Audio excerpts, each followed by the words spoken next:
하겠습니다. 우리 하나님의 말씀은 사도행전 2장 14절 그리고 37절, 38절 말씀입니다.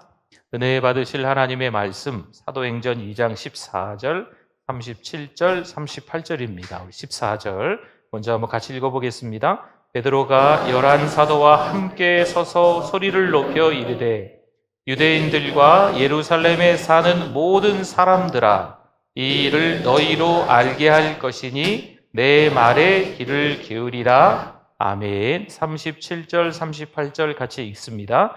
그들이 이 말을 듣고 마음에 찔려 베드로와 다른 사도들에게 물어 이르되 형제들아 우리가 어찌할꼬 하거늘 베드로가 이르되 너희가 회개하여 각각 예수 그리스도의 이름으로 세례를 받고 죄 사함을 받으라. 그리하면 성령의 선물을 받으리니. 아멘. 우리 옆에 분들 한번 돌아보시면서 같이 우리 반갑게 인사하겠습니다. 잘 오셨습니다. 은혜 많이 받으세요.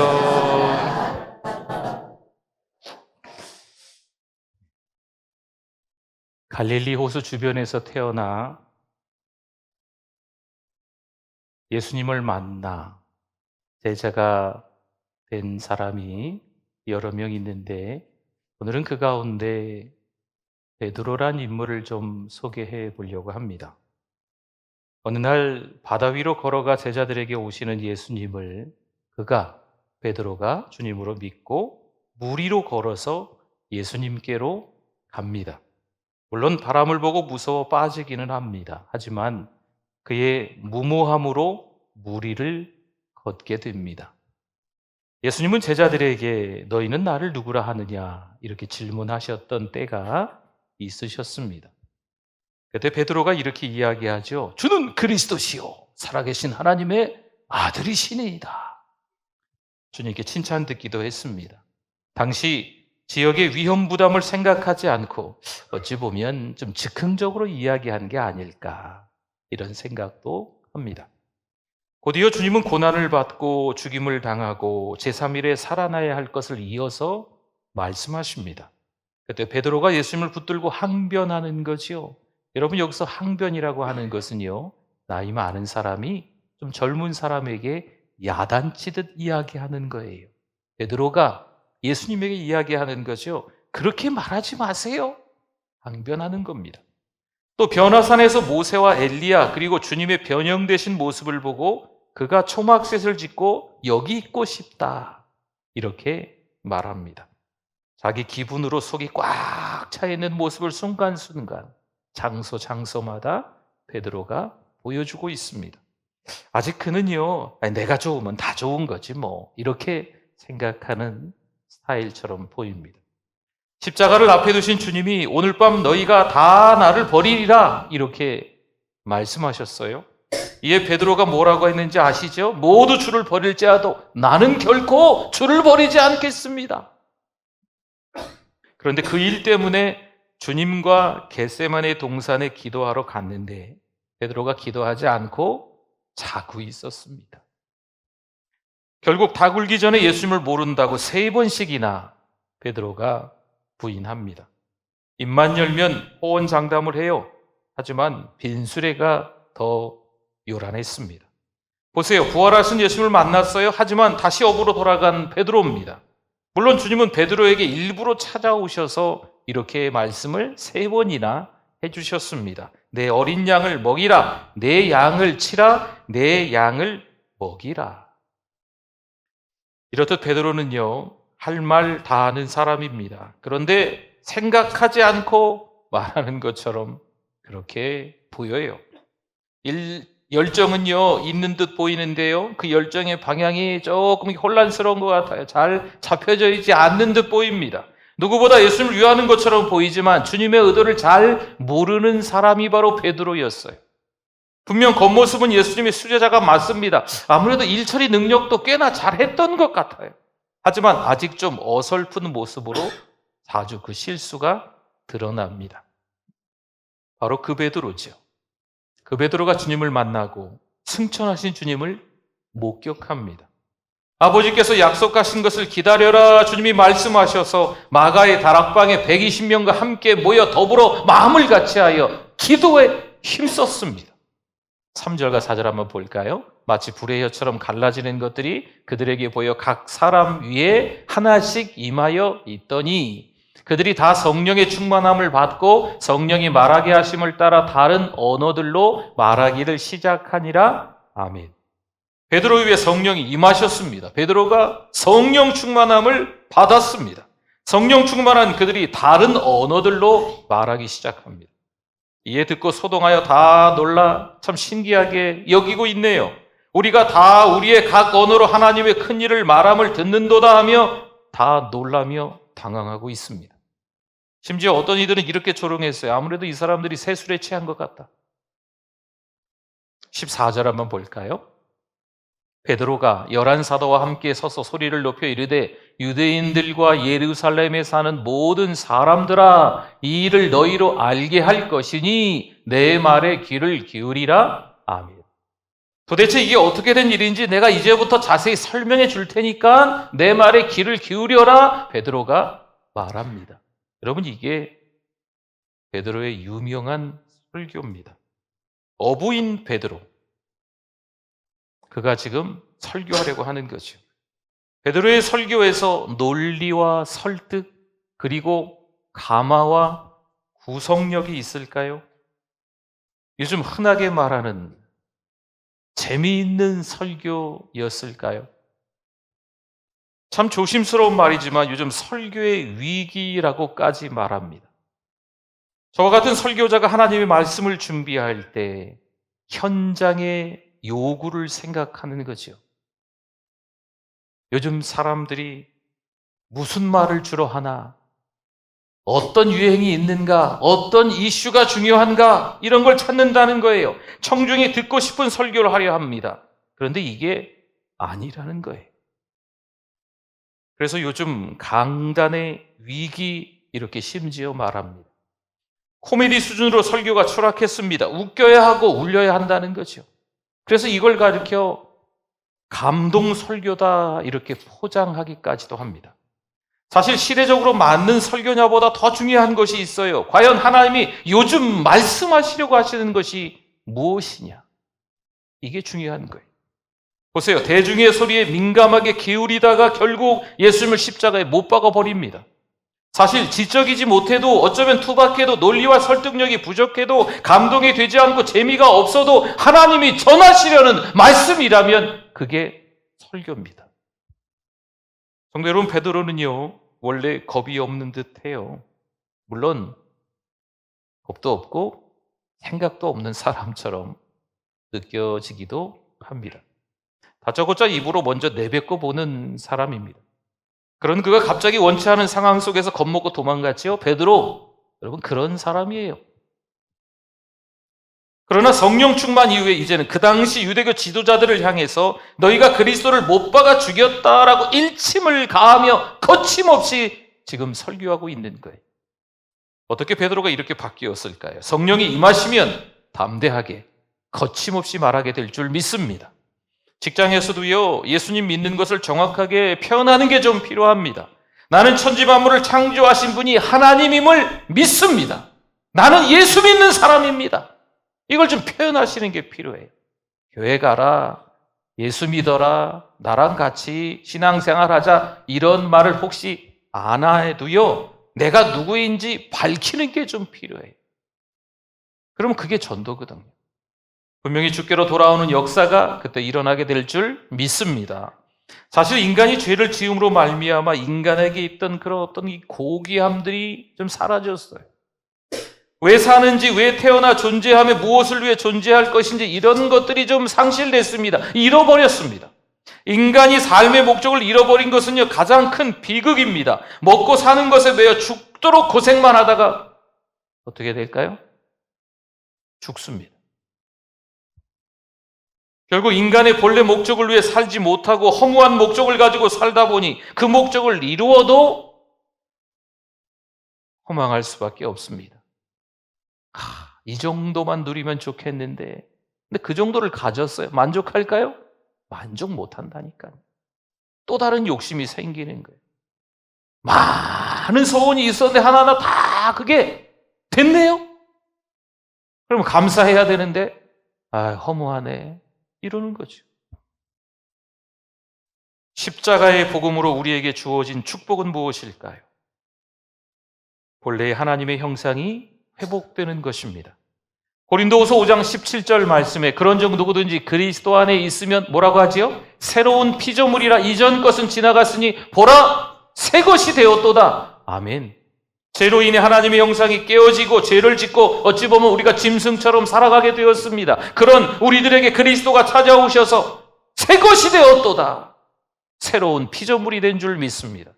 하나님의 형상이 회복되고 존재 가치와 인생의 뚜렷한 목적, 내가 어떻게 살아야 될 것인가 그 방향을 찾은 거죠. 에베소서 2장 10절에서 말씀합니다. 우리는 그가 만드신 바라 그리스도 예수 안에서 선한 일을 위하여 지으심을 받은 자니 이 일은 하나님이 전에 예비하사 우리로 그 가운데서 행하게 하려 하심이니라. 아멘. 위대한 창조자이신 하나님이 우리를 만드셨다 성경은 기록하고 있습니다.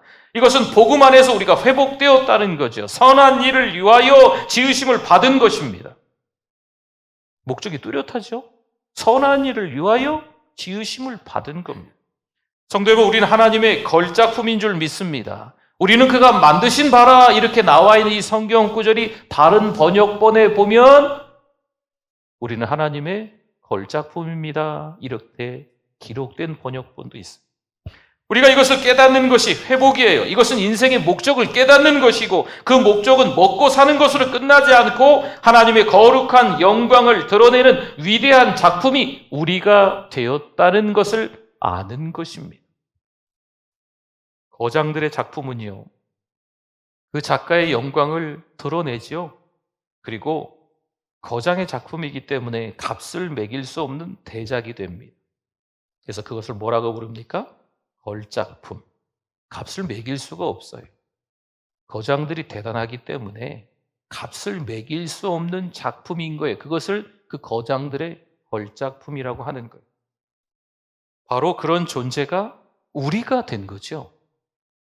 하나님에게 있어서 우리는 뭐라고요? 걸작품입니다. 값으로 매길 수 없는 하나님의 아들과 딸이 되었다는 거죠. 하나님의 영광을 드러내는 일에 우리가 부름받은 줄 믿습니다. 에베소서 3장 16절 말씀에 그의 영광의 풍성함을 따라 그의 성령으로 말미암아 너희 속사람을 능력으로 강건하게 하시오며 아멘. 이런 일들은 십자가의 복음으로 우리 삶의 근본적인 변화가 일어날 때 가능하다는 거예요.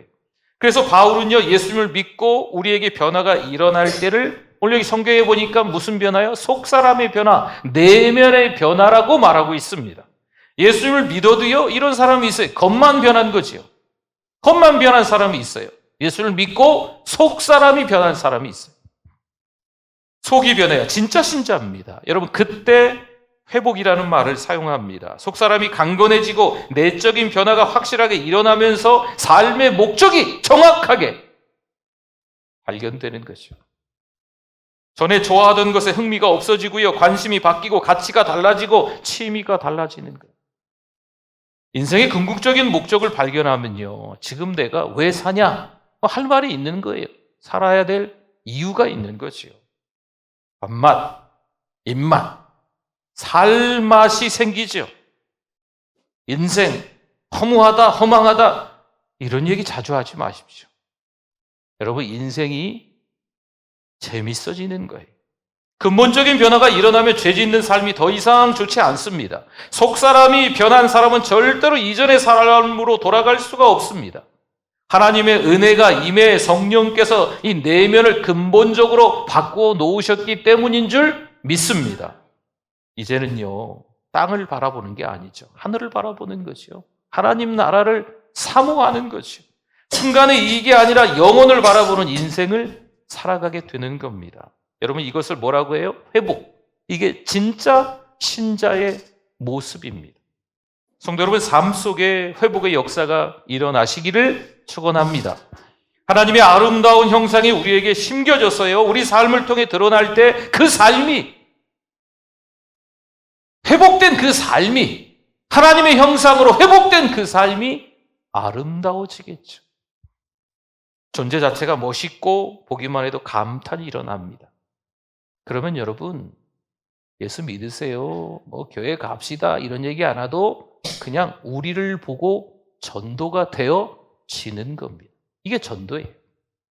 37절의 말씀에 그들이 이 말을 듣고 마음에 찔려 베드로와 다른 사도들에게 물어 이르되 형제들아 우리가 어찌할꼬 하거늘 아멘. 120명이 다락방에서 성령의 불을 받고 신약의 교회가 출발합니다. 하나님께서 영을 물 붓듯이 부으시는 거대한 공동체가 일어나게 돼요. 베드로가 설교했어요. 몇 명이나 돌아올까요? 어부 베드로가 설교했는데 3,000명이 돌아오는, 시간이 좀 지나서 또 5,000명이 돌아오는 거예요. 거대한 공동체가 됐어요. 메가처치가 되는 거죠. 셀 수 없는 많은 사람들이 돌아왔다. 심지어 이렇게까지 성경은 말씀하고 있습니다. 여러분, 이것을 볼 때 설교는요, 성령의 역사이고 하나님의 주권적 역사인 줄 믿습니다. 설교자의 학력, 그리고 논리와 설득력, 전달력이 있는 게 아닙니다. 베드로가 설교했는데 사람들이 마음에 찔림이 있었어요. 우리가 어찌할꼬? 과연 베드로가 외국 유학을 다녀왔을까요? 논리력과 설득력, 전달력, 구성력이 뛰어났을까요? 성경신학적 관점으로 잘 정리해서 기승전결, 서론본론, 결론 잘 정리해서 클라이막스 부분을 아주 뚜렷하게 해서 잘 정리해서 말씀을 전했을까요? 여러분, 사도행전 2장 보면 그렇지 않아요. 설교를 듣다가 유달리 내가 요즘 생각하는 것과 좀 같으면 나도 요즘 저런 거 생각했는데 목사님 은혜 받았습니다, 이렇게 말합니다. 아무래도 오늘 설교가 듣기가 좋으면 귀에 작게 들리는 것 같고 좀 솔깃하고 막 이러면 아주 좋네, 은혜 받았습니다. 되게 이런 경우에 은혜 받았다고 보통 말을 많이 합니다. 성도 여러분, 진짜 은혜 받으면요, 그 마음에 찔림이 있습니다. 어찌하지? 마음에 막 찔림이 있어요. 후벼팝니다. 성령께서 통해 자복하게 만드는 거죠. 하나님이 지금 이 시점에 무엇을 말씀하시는가에 저 여러분이 귀 기울여야 될 줄 믿습니다. 누가 그래야 될까요? 저 같은 설교자가 말이죠. 말씀을 준비하면서 먼저 그걸 경험해요. 또한 말씀을 듣는 청중들 여러분 모두, 우리 성도님들이 다 그러셔야 됩니다. 목사님이 실력과 능력을 겸비한 목회자가 맞느냐 아느냐 이런 거 따지면 안 돼요. 하나님이 오늘 무엇을 나에게 말씀하시는가, 이것에 귀를 기울여야 합니다. 38절 한번 볼까요? 베드로가 이르되 너희가 회개하여 각각 예수 그리스도의 이름으로 세례를 받고, 그 다음에 뭐 나옵니까? 죄사함을 받으라. 그리하면 성령의 선물을 받으리니. 아멘. 보세요. 회개하여 죄사함을 받으라. 38절에 나옵니다. 하지만 이대로가 되면 회개가 조건이 돼요. 회개해야만 죄사함을 받는다고 지금 읽은 성경에 보면 나와 있는 겁니다. 회개는 누가 할까요? 회개는 구원받은 자가 하는 거거든요. 이 순서가 잘못된 거예요. 성경이 틀렸다는 게 아닙니다. 이것을 성경의 수사적 표현이라고 해요. 성경에 여러 곳에 이런 수사적 표현이 있습니다. 그러니까 성경을 해석하는 목사님들의 말씀에 여러분이 잘 귀 기울여야 돼요. 수사적 표현이라는 것을 그냥 인터넷에 한번 이렇게 쳐보시면 뜻이 이렇게 나와 있어요. 문장에서 단어의 배열 순서에 변화를 주는 것, 이게 수사적 표현입니다. 성경에도 이런 수사적 표현이 있습니다. 마치 이런 거죠. 우리가 편리대로 이렇게 이야기해요. 여러분, 해가 어디에서 뜹니까? 잘 모르시면 제가 객관식으로 할게요. 동쪽일까요? 서쪽일까요? 동쪽에서 뜨잖아요. 해가 동쪽에서 뜨고 어디로 집니까? 서쪽으로 져요. 여러분, 그게 맞는 말일까요? 틀린 말이에요. 진짜는 그 말이 아닙니다. 태양이 중심에 있고 지구가 삥 도는 거예요. 그렇잖아요. 근데 우리가 편리대로 해가 동쪽에서 뜨고 서쪽으로 진다 이렇게 얘기하잖아요. 이게 수사적 표현이라는 거예요. 마찬가지로 우리가 이해하기 쉽게 성경이 기록된 것입니다. 우리 수준으로 우리가 알기 쉽게 하나님이 성경을 쓰신 거예요. 이미 하나님의 용서와 예수 그리스도의 구속의 은혜로 구원받았기 때문에 이게 먼저예요. 구원받은 자이기 때문에 그 반응으로 뭐예요? 눈물을 흘리고 삶이 고쳐지고 회개가 나오는 것인 줄 믿습니다. 아무나 회개하는 거 아니에요. 누가 회개하는 거예요? 구원받은 자가 회개하는 겁니다. 이쯤에서 중요한 질문을 한번 합시다. 난 정말 회개했을까? 난 정말 회개했을까? 여러분에게도 동일하게 질문합니다. 여러분, 회개하셨습니까?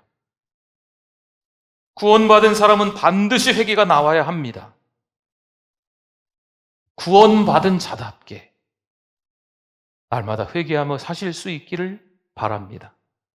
한 가지만 더 적용하고 말씀을 마치려고 합니다. 46절로 좀 껑충 넘어가서 보세요. 날마다 마음을 같이하여 성전에 모이기를 힘쓰고 집에서, 여기서 집에서는 다른 번역본에 보면 집집마다 다니면서 이 집 저 집에서 라는 얘기. 우리 사랑방 할 때 이 집 저 집 다니죠? 집집마다 다니면서 떡을 떼며 기쁨과 순전한 마음으로 음식을 먹고 아멘. 교회에서는 누가 봐도 천사예요. 할렐루야. 샬롬. 한 주간 동안 평안하게 잘 지내셨어요? 누가 봐도 천사의 얼굴처럼 보이는 거죠. 집에 돌아가면 어떨까요? 가족에게 아픔을 주는 거예요. 사랑하는 성도 여러분, 가족에게 잘 하실 수 있기를 바랍니다. 멀리 떨어져 있는 가족이 있습니까? 꼭 이번 주 전화 한번 하세요. 미안한 거 있으면 구원받은 자답게 먼저 미안하다고 하세요. 아들아, 딸아, 미안하다. 같이 살고 있는 가족들이 있으면 내가 성령 충만한 자답지 못하고 구원받은 자답지 못하게 살았네.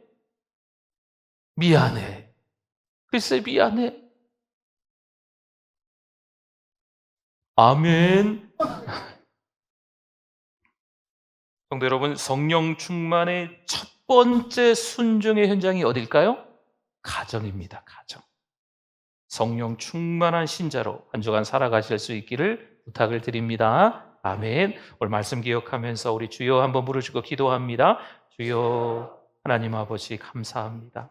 하나님의 은혜로 살아가는데 제멋대로 살아간 우리의 삶을 용서하여 주시옵소서. 회개하지 못하고 나 잘난 맛으로 살아갔음을 하나님 앞에 회개합니다. 구원받은 자답게 회개합니다. 성령 충만한 자답게 담대하게 거침없이 믿는 자로 살아갈 수 있는 우리들 되게 하여 주시옵소서. 하나님 아버지 회개합니다. 하나님 아버지 참회합니다. 용서하여 주시옵소서. 구원받은 자답게 회개하며 살아가게 하여 주시옵소서. 성령 충만한 사람으로 한 주간 살아갈 수 있도록 믿음에 믿음을 더하여 주시옵소서. 예수 그리스도의 이름으로 기도하오니 사단 원수 마귀는 떠나갈지어다. 우리를 유혹하고 우리를 현혹하고 우리에게 미끼를 던지는 그 악한 사단의 유혹을 이겨내는 한 주간 되게 하여 주시옵소서. 예수님의 이름으로 기도드립니다. 아멘.